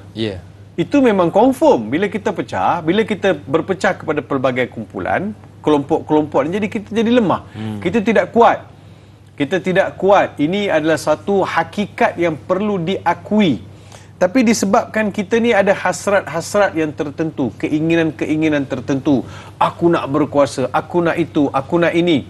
Jadi semua ini menjadikan kita tidak lagi melihat kesatuan itu menjadi satu aspek yang utama dalam membangunkan negara. Sebab saya yakin, bila kita sebut dalam Perang Badar, 313 orang Islam bersatu hati, satu jiwa bersama Nabi Muhammad SAW dapat mencapai kejayaan, dapat mencapai kemenangan. Begitu juga dalam kisah-kisah yang lain.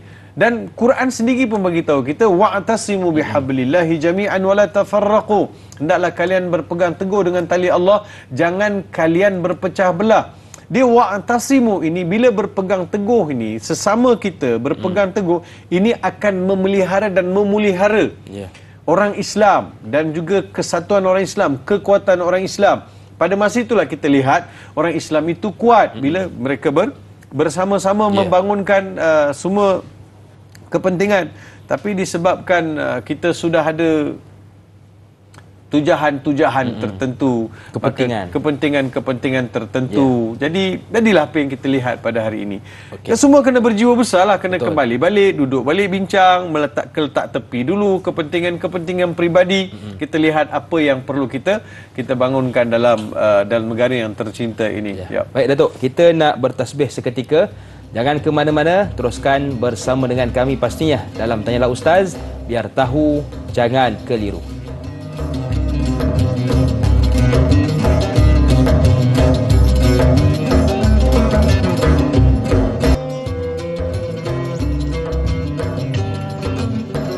Daun beringin sungguh lebat, angin bertiup amat lambat. Bulan Ramadan, bulan hebat, jauhi musuh, dekati sahabat. Masih lagi bersama dengan saya, Da'i Hakim, juga guru kita Prof. Madya, Datuk Dr. Muhammad Farid Ravi Abdullah, membicarakan topik iktibar Perang Badar. Baik, saya tertarik dengan soalan yang ditanyakan oleh Rosdin Samah. Assalamualaikum Ustaz dan Da'i serta kru Tanyalah Ustaz. Waalaikumsalam. Pertanyaan saya, adakah Rasulullah mendapat wahyu dalam misi Perang Badar? Yang kedua, apakah kelebihan para syuhada yang gugur di medan Perang Badar ini? Mohon pencerahan Ustaz, biar tahu jangan keliru. Terima kasih kepada Rosdin atas soalan. Ya, terima kasih kepada Encik Rosdin atas soalan. Adakah Nabi SAW mendapat wahyu daripada Allah Subhanahu Wa Taala untuk berperang ataupun dalam misi Perang Badar? Ya. Setelah pihak musuh merancang untuk serang, maka Nabi Muhammad SAW mendapat suntikan daripada wahyu untuk baginda mara ke hadapan. Jangan berbelah bagi. Allah Subhanahu Wa Taala bersama baginda Rasulullah SAW juga kaum muslimin yang terlibat dalam pertempuran Badar. Di situlah yang Allah janji akan datangkan malaikat seramai 1,000 orang, 3,000 orang, 5,000 orang, dan Allah Subhanahu Wa Taala telah menjanjikan kemenangan bagi kaum muslimin. Dan itulah yang Nabi SAW tagihkan daripada Allah Subhanahu Wa Taala supaya Allah beri tunaikan janji dalam peperangan Badar. Itu yang pertama.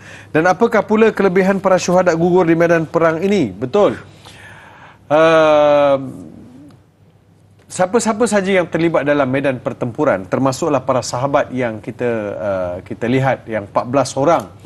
Kalau pihak musuh mati 70 orang Hakim. Pihak musuh mati 70 orang dan yang tertawan juga 70 orang. 70 orang yang menang, 70 orang mati, 70 orang tertawan. Kaum muslimin yang syahid 14 orang. Nama-nama mereka juga ada tercatat. Itu yang kita baca nasyid tadi tu. Bi ahlil badri ya Allah. Ada berdoa kan. Jadi nak beritahu bahawa kaum muslimin yang syahid dalam medan ini hanyalah 14 orang berbanding dengan musuh 70 orang. Ramai tu. Betul, 14 70. Beza. Beza. Jadi nampak sangat orang Islam dapat nusrah daripada Allah Subhanahu Wa Taala. Jadi itu satu. Keduanya, yang syahid dalam Islam ini dia ada syahid dunia, syahid akhirat. Mereka ni semua adalah syahid akhirat. Maksudnya bila mereka mati, mereka tidak dikapankan, mereka hanya disolat dan ditanam terus, tidak dimandi. Supaya mereka akan bangkit dengan baju perisai mereka, dengan darah mereka di akhiri hari akhirat kelak. Ada guru saya masa saya belajar dekat Jordan dulu, ni cerita kisah benar. Guru saya belajar dekat Jordan, yang masa saya buat degree di Jordan. Guru saya pernah belajar di Universiti Madinah dulu. Syekh Muhib Hisan, orang alim dalam bidang hadis. Dia kata dia ada masa di medan, dia ada di Madinah ketika mana berlaku banjir besar di lembah Uhud, yang mana jenazah ataupun para syuhada Uhud ini, jasad mereka tertimbul sebab hakisan tanah. Yalah, masa dalam pertempuran ni bukan boleh kali sampai 7 kaki dalam kan. Jadi ditanam. Jadi tanah itu berlaku hakisan bila hujan lebat dan jenazah tu timbul. Yang sudah 1,400-1,500 tahun punya jenazah. Masih lagi elok, Kim. Masya Allah. Diberitahu masih elok lagi jasad-jasad mereka. Tidak dimamah oleh ulat, bumi pun tak makan. Malu ulat nak makan jasad para pejuang ini. Subhanallah. Masya Allah. Semoga mereka semua Amin. Betul, mereka semua dalam syurga. Sebab Allah Subhanahu Wa Taala sebut dalam Al-Quran, bal ahya'un 'inda rabbihim yurzaqun. Bal ahya'un 'inda rabbihim yurzaqun. Mereka tetap hidup. Ahasiban, Allah Ta'ala beritahu, adakah kalian menghitung bahawa orang yang syahid dalam jalan Allah Subhanahu Wa Ta'ala mereka mati? Amwat. Bal ahya'un 'inda rabbihim yurzaqun. Kita nampak mati, tapi di akhirat sebenarnya mereka sedang hidup menikmati nikmat-nikmat yang dijanjikan oleh Allah Subhanahu Wa Ta'ala. Sebelum mereka menghembuskan nafas terakhir, mereka dah nampak dah syurga. Syok. Kan? Darah mereka yang menitis keluar atau terpancut keluar tu menggambarkan mereka dapat lihat syurga. Masya Allah. Ini janji Allah Subhanahu Wa Taala kepada mereka yang bertempur di medan-medan jihad dalam peristiwa dalam Islam. Cuma Hakim, kalau ada sikit masa lagi, kita selalu sangat dimomok-momokkan bahawa Islam ini berkembang dengan mata pedang, dengan pedang. Saya nak betulkan, takut ada persepsi-persepsi yang salah. Kita sebut perang Badar ini, kita jelas lihat bahawa bukan kita yang mulakan peperangan. Pihak musuh yang memulakan peperangan. Itu satu. Keduanya, dalam peperangan-peperangan lain yang berlaku, macam berlaku di Rom, di Parsi, di Mesir, semua itu bila Khulafa Ar-Rashidin ataupun mana-mana kerajaan Islam pada ketika itu yang memerintah, mereka bertanggungjawab untuk menyebarkan kesejahteraan. Katakan dekat Spain, kenapa kerajaan Islam masuk ke Spain? Di Spain tu orang manusia itu ditindas. Maksudnya adanya sistem kasta, adanya sistem penindasan, yang kaya tetap kaya, yang miskin ditindas. Jadi datang Islam dengan satu package. You masuk Islam, you sejahtera, you selamat. Jangan tindas orang. Jadi itu yang berlaku dalam pengembangan Islam. Tetapi kalau saya melihat surah-surah yang turun di Mekah dan surah-surah yang turun di Madinah, 13 tahun di Mekah, Nabi Muhammad SAW 13 tahun di Mekah dan 10 tahun di Madinah. Tunjukkan kat saya satu ayat yang sebut berlaku, satu ayat yang turun di Mekah yang suruh orang Islam angkat senjata perang. 13 tahun tak ada ayat yang suruh perang. Betul, setuju. 13 tahun di Mekah tak ada ayat yang turun untuk suruh perang. Ustaz, ada kalimah jihad, ada jihad disebut. Betul, sebut. Betul, ada ayat-ayat yang turun di Mekah sebut kalimah jihad, tapi kita kena lihat tafsiran pula. Jangan ambil secara literal. Tapi bila pergi kat Madinah, orang Islam dah kuat, orang Islam ditindas, pada masa itulah turun ayat mengizinkan uzina lilladina yuqatiluna bi annahum zulimu. Orang Islam dibenarkan berperang apabila mereka dizalimi. Bukan saya tak tentu pasal nak pergi perang. Jadi Islam adalah agama yang membawa kepada kesejahteraan, kemakmuran, dan Islam tidak mengenai siapa-siapa. Sebab itu dalam peperangan ni orang Islam tak boleh hunuskan pedang kepada orang tua, perempuan, kanak-kanak, binatang. Tiba-tiba ada kuda, kita mesti beli kuda, pergi pedang. Oh, kau kuda, kau ni kuda Abu Jahal kan? Jangankan Abu Jahal aku tak suka, kuda Abu Jahal pun aku tak suka. Tak boleh nak pergi apa ni bunuh kuda tu. Pokok-pokok pun Nabi kata jangan ditebang. So begitulah rahmatnya Islam. Sampai dalam peperangan pun Islam mengajak kita kemakmuran. Baik Datuk, alhamdulillah kita sudah pun berada di penghujung rancangan Tanyalah Ustaz, biar tahu jangan keliru, dan sebagai penutup doa ringkas. Silakan Datuk. Bismillahirrahmanirrahim. Alhamdulillahirabbil alamin, wassalatu wassalamu ala asyrafil anbiya'i wal mursalin sayyidina Muhammad wa ala alihi wa sahbihi ajma'in. Ya Allah, ya Tuhan kami, di penghujung pengajian pada pagi ini kami menadah kedua tangan kami ke hadrat-Mu ya Allah. Mohon limpah kurnia dan belas kasihan daripada-Mu ya Allah. Ya Allah ya Rahman ya Rahim, di bulan yang penuh barakah ini Kau berilah kami kekuatan untuk menghidupkan hari-hari Ramadan ini dengan baik ya Allah. Berpuasa di siang hari, membaca Al-Quran dan juga mendirikan solat di malam hari. Dan juga murahkan rezeki kami supaya kami dapat menyantuni fuqara dan juga masyakin. Ya Allah ya Rahman ya Rahim, di bulan yang penuh barakah ini kami menadah kedua tangan kami ini ya Allah. Mohon lanjutkanlah usia sanak saudara kami. Kalau ada di antara kami yang sedang sakit ya Allah, Kau berilah mereka kesembuhan. Kalau ada di antara kami yang sedang dibelenggu hutang ya Allah, Kau murahkanlah rezeki mereka sehingga mereka boleh melunaskan hutang-hutang mereka ya Allah. Ya Rahman ya Rahim, ya Mujibas Sa'ilin, berilah kami semangat, kekuatan seperti mana ahli Badar yang berjuang untuk mempertahankan dan juga menjulang agama Islam. Berilah kami kekuatan supaya kami terus ikut Nabi Muhammad sallallahu alaihi wasallam, dan berilah juga kami kekuatan untuk kami membaca Al-Quran, memahami ayat-ayatnya dan juga menjadikan ayat-ayat ini sebagai panduan hidup dalam kehidupan kami ya Allah. Rabbana atina fid dunya hasanah wa fil akhirati hasanatan wa qina adzabannar. Wa sallallahu ala sayidina Muhammad wa ala alihi wa sahbihi wa baraka wasallam, walhamdulillahi rabbil alamin. Amin ya rabbal alamin. Terima kasih kepada Datuk yang sudi bersama dengan kita. Teruskan menonton Tanyalah Ustaz pada esok pagi bersama dengan sahabat saya Da'i Aiman, juga Ustaz Yaakob Yusra sebagai panel di bawah topik Pahala Infinity. Baik, akhir kata dari saya, senyum nampak gigi, ada rezeki kita jumpa lagi. Assalamualaikum warahmatullahi wabarakatuh.